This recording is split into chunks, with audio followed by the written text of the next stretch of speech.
It's my pleasure to be with you tonight. I appreciate Professor Jackson and Tourette Action putting this symposium together on this very, very interesting and beautiful campus on a lovely fall evening.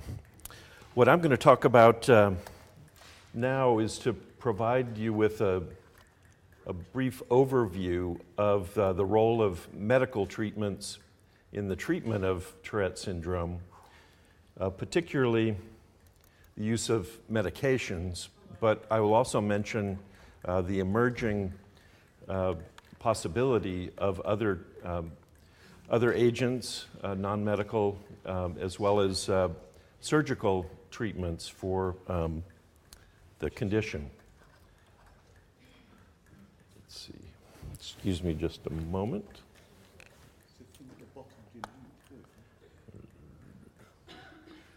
Let's see. Okay. One other proviso, please bear with me. I'm from Texas. I talk very slow. I'll do my best. So a couple of major points to begin with. If you zone out after this first slide, it's okay. I just want you to take away these major points.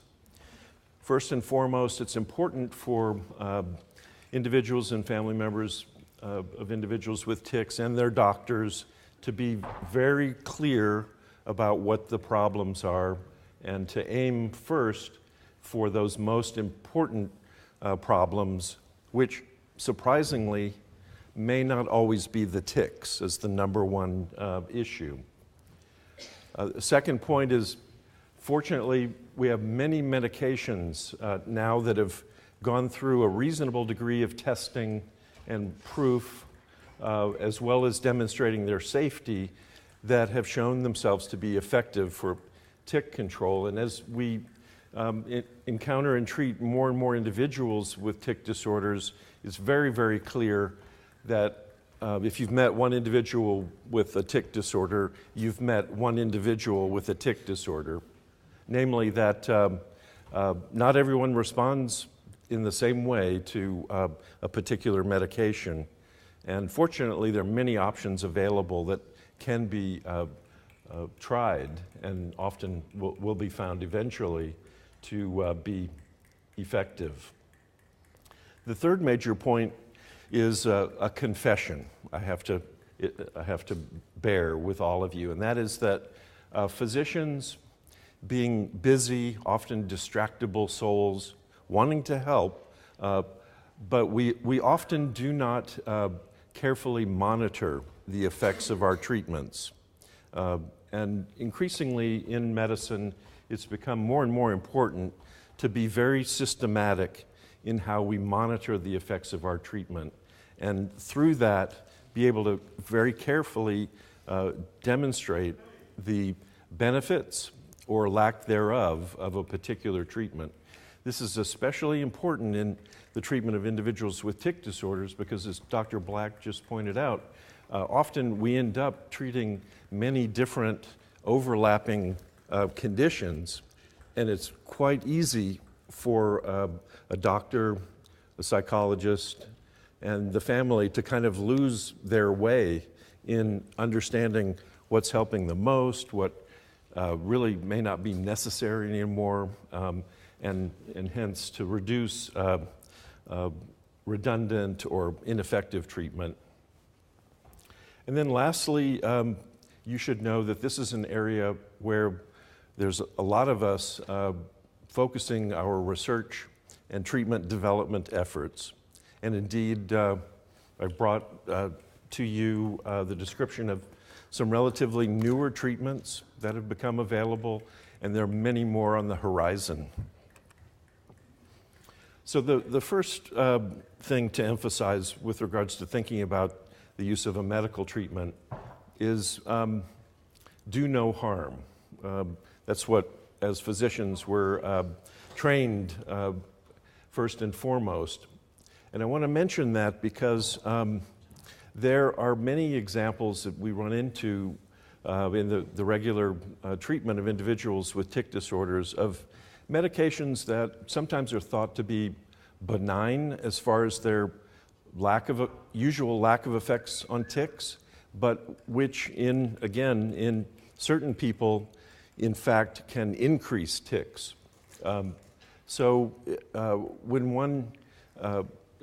When patients come to see us in Los Angeles at our tic clinic, frequently they show up on a variety of different medications, sometimes 3, 4, or 5 different medications. And the first thing that we're pressed to figure out is what's helping and what might be making the tics worse.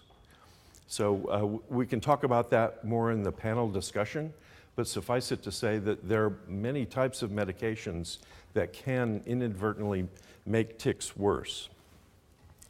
The second thing is hearkening back to my point about the importance of monitoring.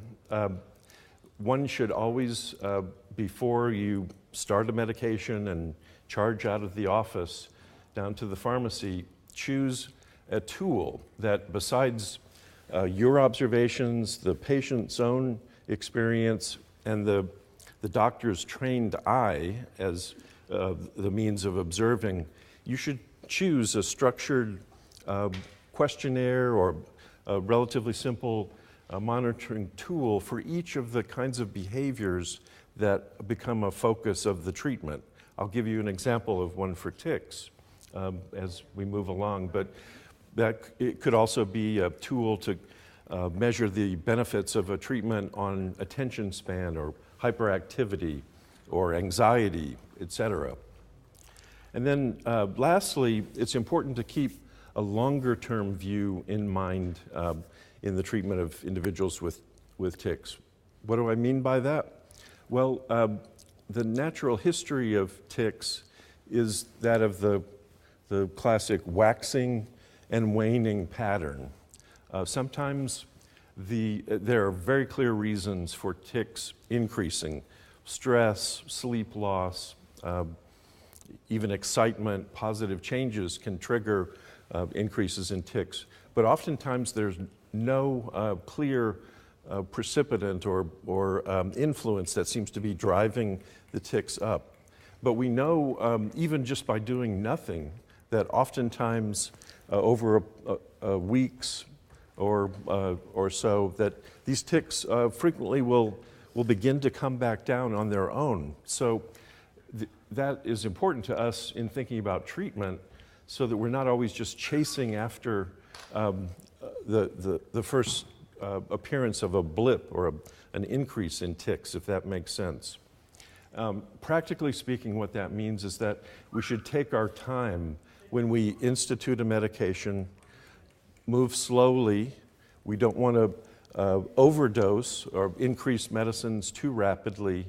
And likewise, when we begin to perhaps take away or discontinue a medicine, go slowly, observe over longer periods, and be looking for that waxing and waning that's superimposed on the effect of the treatment that we have.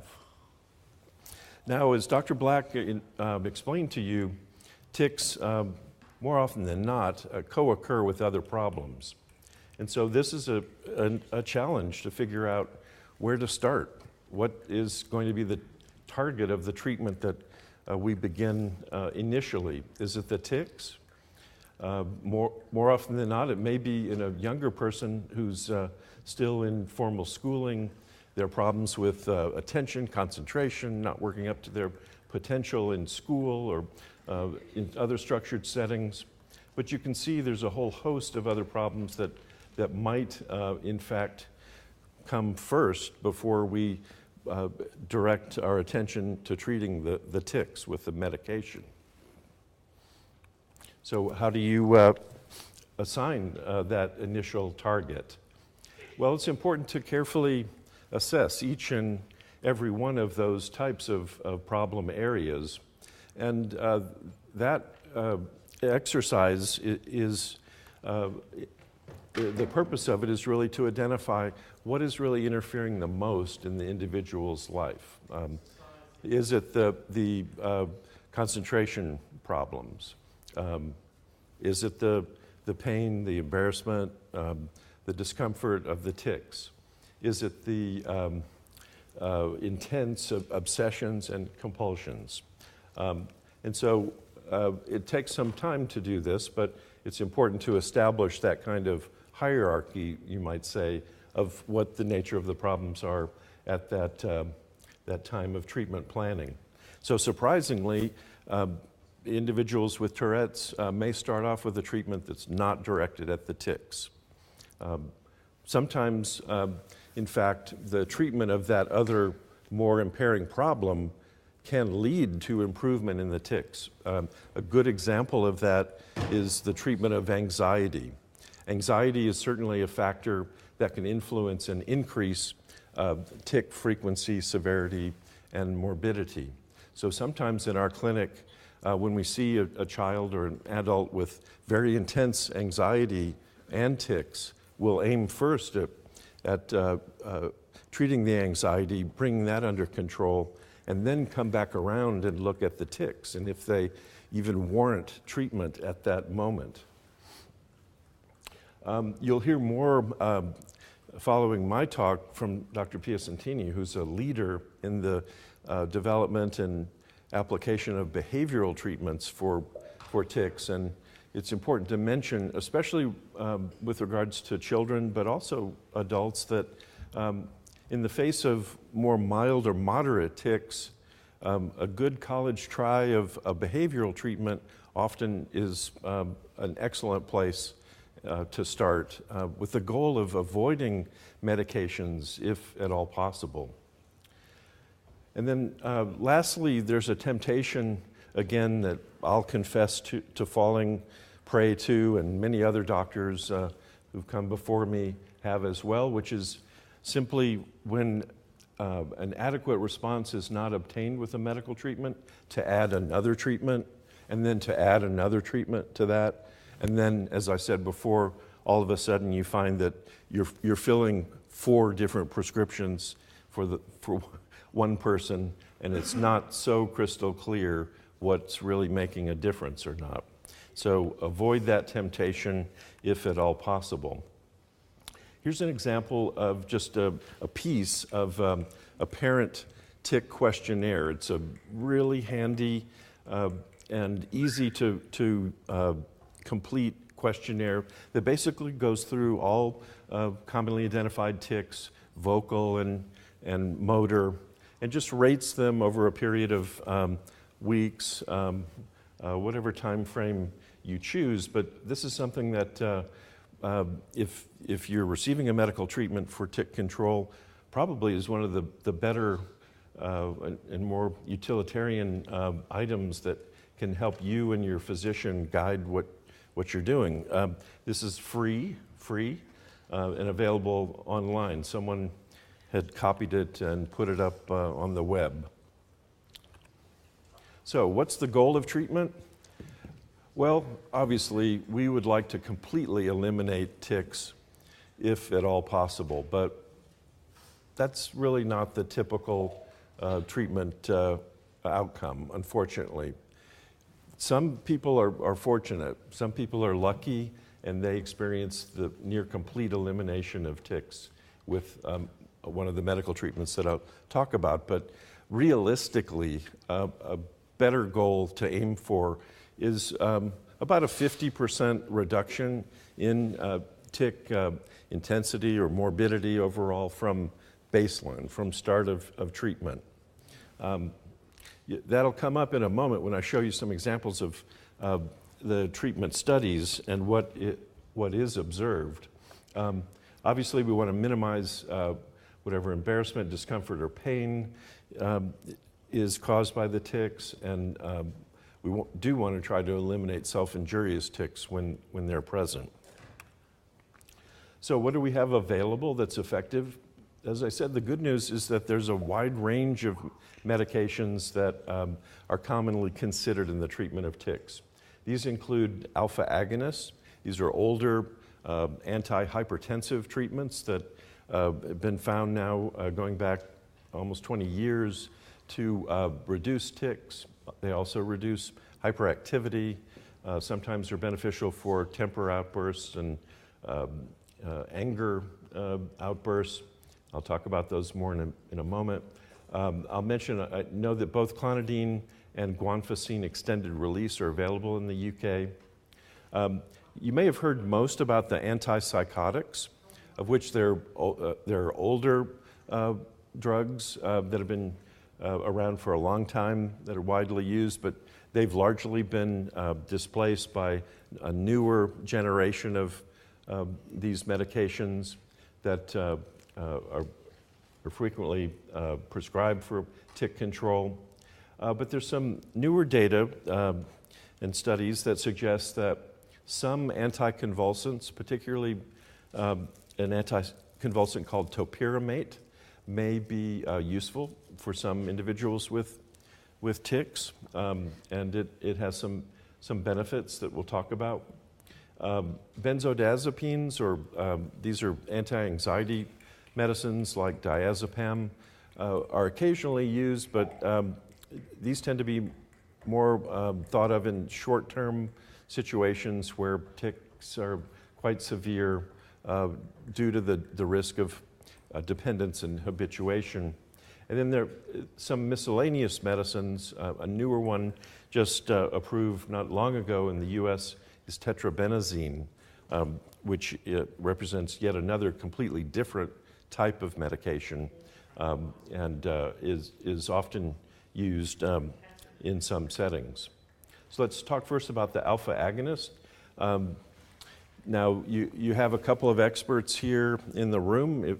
The 6 or so of them, if you ask them what medicines they typically prescribe first, you might get at least 3 different answers. But in the US, the alpha agonists are often preferred as the first medicine tried because of their long-term safety. Guanfacine, in particular, is medicine that we prescribe a lot for children and adults with more moderate tics. Its biggest downfall is that it can be sedating and cause fatigue. Frequently, those effects are transient and individuals can adapt to it. It may have a special place, however, in the treatment of those individuals with tics and ADHD, where it's been shown to have dual benefits for both tics and ADHD symptoms. So this is an example of one study in which clonidine was compared against a placebo here in blue. And you see both groups, the clonidine group in yellow and the placebo group, had about the same ratings of tic severity at the beginning of the study. After 12 weeks, the group treated with clonidine had a greater decline in tic severity. Now, this is about an average that comes up again and again in many studies of medicines for tics, a reduction of about anywhere between 35%, sometimes as high as 45%.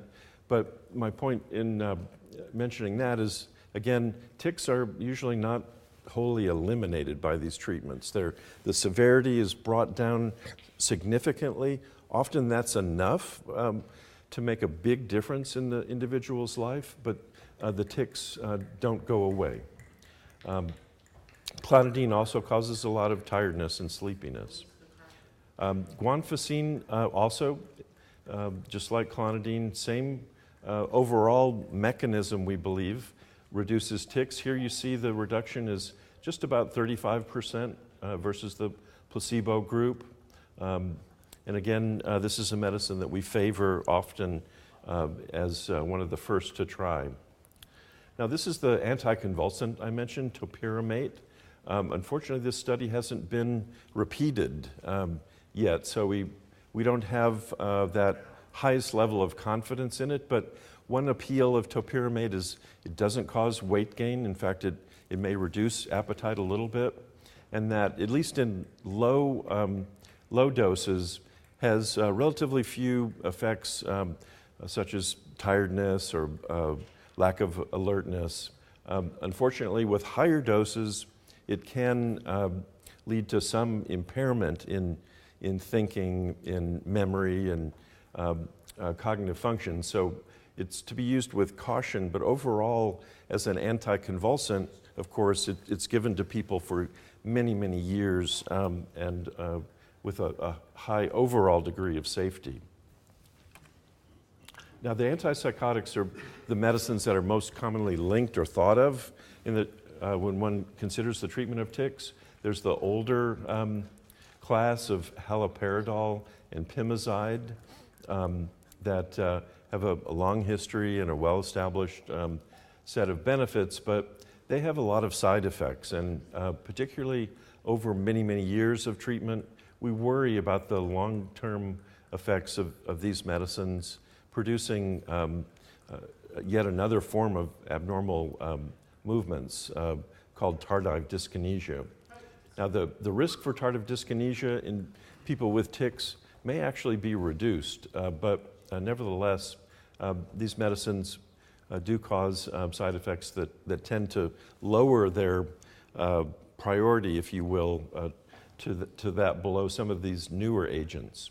In the US, aripiprazole, it has been approved in the last few years for the treatment of tics, but other medicines somewhat similar to it called second-generation antipsychotics, risperidone and ziprasidone, are also often thought of for kids who, for example, may have started with a trial of guanfacine where that didn't work so well, and where the tics are significant, moderate, or severe in intensity. And so in looking at some of these medicines, they may not all be the same. There's some suggestion that pimozide actually might yield more benefit for tics than haloperidol, at least in this one head-to-head study. That was the conclusion. And again, you see about a 40% reduction from baseline with the pimozide treatment. And it actually showed itself to have fewer side effects overall than the haloperidol. Pimozide has other risks, though. It requires electrocardiogram monitoring due to the effects of high doses on the heart rhythm. Risperidone is a frequently used medicine around the world for the treatment of tics, and again, we can see here that versus placebo, the percent change or improvement was significant, but we're not eliminating tics. The percent change or decrease was about 35% overall in this one study. And then ziprasidone is sometimes reached for as yet another second or newer generation antipsychotic, in part because it doesn't stimulate the appetite or lead to such difficult weight gain in many. There have been a few, admittedly small studies that compared these newer agents to the older ones. In this case, risperidone in red was compared to pimozide and appeared to be much more effective or at reducing tics in this one study. But it also showed higher weight gain despite this being a relatively short-term treatment trial. Now, let's get back to reality. Tics often co-occur with other problems, especially ADHD. This is perhaps the most vexing combination of problems to treat. I say that because of just the high frequency at which attention problems coexist with tics. So what do we do? Well, the good news there is, as I mentioned before, guanfacine is effective at both reducing the ADHD symptoms as well as the tics, as I showed you before. Now, that said, one of the things that we have just recently shown with guanfacine when it's used alone in the treatment of ADHD is that it may reduce those symptoms of hyperactivity, talking out of turn in class, being disorganized, disruptive, but it really doesn't enhance attention and learning like the other more typical treatments for ADHD, namely the psychostimulants. Nevertheless, for an individual, a child in particular, with this combination of problems, the guanfacine is a good consideration. Now, a very important study that has since been followed by others similar to it is this next one that I want to present to you. And for the longest time, back when I was a baby child psychiatrist in training, I was told never give a person with tic disorder a psychostimulant because it will always lead to tics worsening. Well, this study and others prove that to be flat out wrong. And as you can see here in this study, they assigned people to 4 different groups: placebo, methylphenidate, otherwise known as Ritalin in the States, clonidine, that alpha agonist, or the combination. And lo and behold, not only did the methylphenidate and the other active treatments reduce ADHD frequency or severity, but all 3 groups reduced tics, much to everyone's surprise. And the group that was most successful at treating both the concentration problems and the tics was the combination of the stimulant and the alpha agonist. Hence, this is a combination that should be thought of frequently for that dual benefit. As we've come to treat more people with tics with psychostimulants, we found that, yes, it's true that if you increase the dose high enough, you can see tics beginning to increase. But there's a pretty wide range of dose below that can benefit attention, benefit learning, school performance, that usually can escape that tic increase. Now, yet another alternative is a newer ADHD treatment called atomoxetine, which is also available in the UK. And in studies that we participated in as well, in this same group, ADHD plus tics, it was shown that tics were modestly reduced, but just barely fell short of being strongly statistically significant. But ADHD symptoms were definitely improved as one would expect. So this is ADHD symptoms showing significant reduction, and tics showing overall a reduction, but modest, relatively speaking. So I'm going to finish with a mention briefly that we can of some treatments that we can follow up on in the panel discussion, both deep brain stimulation and then the treatment with marijuana or its active ingredients. So there's been a lot of interest in what to do with people who seem to fail every single treatment imaginable as far as medications. And fortunately, those folks are more rare. Hard to know the actual percentage or likelihood of someone being completely treatment refractory, but that's led to the application of a treatment called deep brain stimulation, which has been established now for a number of other neurologic disorders such as Parkinson's disease or other movement disorders like dystonia.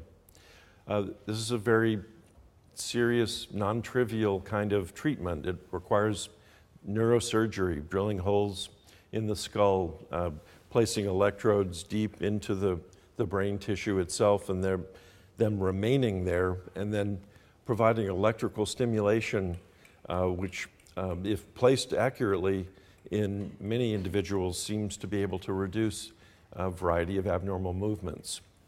How effective is it for the treatment of severe Tourette's? We're still in the process of finding out that answer.